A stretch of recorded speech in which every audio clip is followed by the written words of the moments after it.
kommer jeg i den her situation. Det vi gør her, det er, hvis vi også forestiller lidt, som vi går foran. For helvede.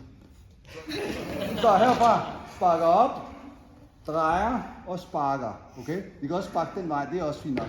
Det der er pointen, det er at få ham ned. Grunden til, at jeg gerne vil have ham ned, det er, så skal jeg ikke til at lave et højt spark, og jeg risikerer, at han fanger mit ben. Det jeg gerne vil have, er, at han kommer ned til mig. Bum, det gør jeg sådan, og sparker her. Det næste jeg gør, det er, at jeg tager ved ham her.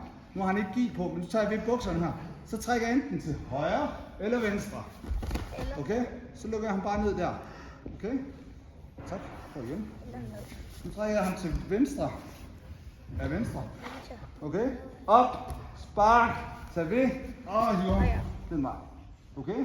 Hvis det er sådan, at han lander om på jer, så griber. Vi vil helst have, at han helst ikke lander om på jer. Men mindre I har en pointe. I er ret dygtige nede som jiu-jitsu-folk og tage og klamre ham. Så bruger I de teknikker, som I kan. Okay? Prøv lige den.